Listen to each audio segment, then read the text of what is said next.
Well, thanks for having me back. It's my pleasure to be with you. We appreciate it. I did more good highlighting in this book than drawing question marks in this and having to have Tony explain it to me. But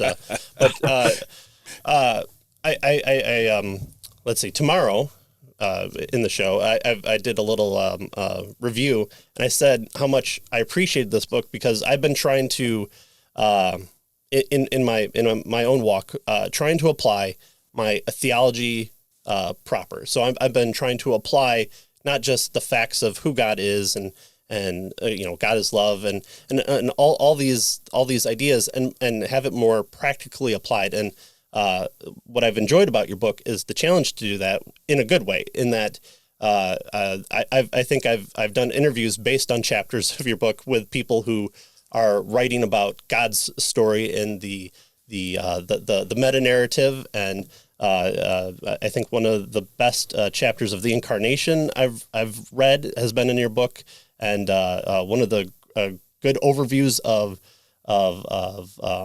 the history of philosophy, chapter 2. I mean, you did this book really, really well, and so we wanted to have you on and just say we appreciated your story and how you set it up. Well, thanks.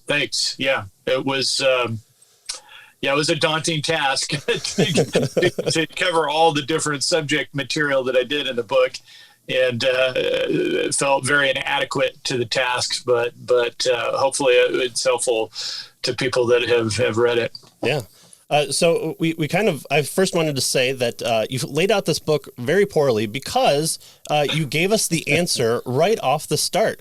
I was saying you have to bury it in the middle of the book. And force people to read. Yeah, force people to read it. You can't give them the answer in the first chapter and then build up from there.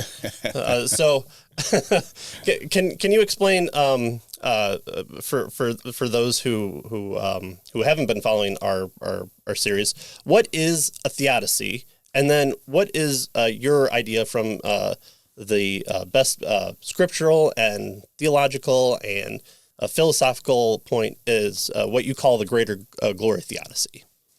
Yeah, a theodicy is really a way of trying to explain why a good and an all good and all powerful God would permit evil to exist in the world.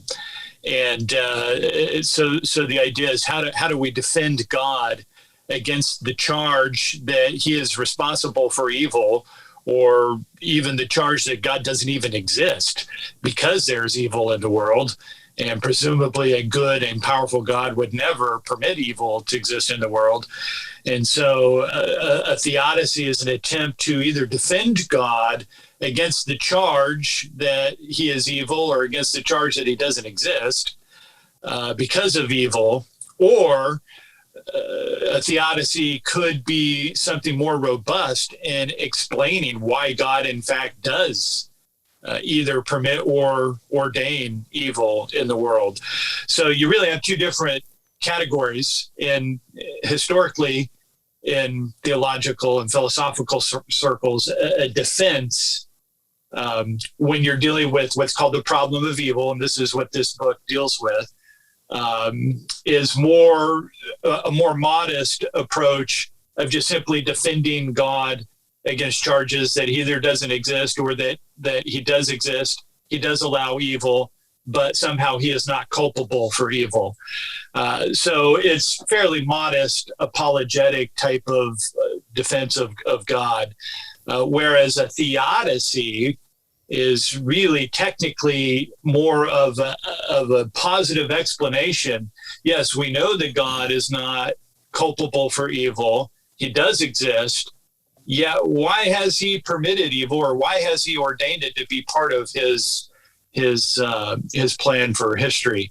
And so technically a theodicy is a much more robust kind of response to the problem of evil, seeking to give a true explanation for why there is evil in the world.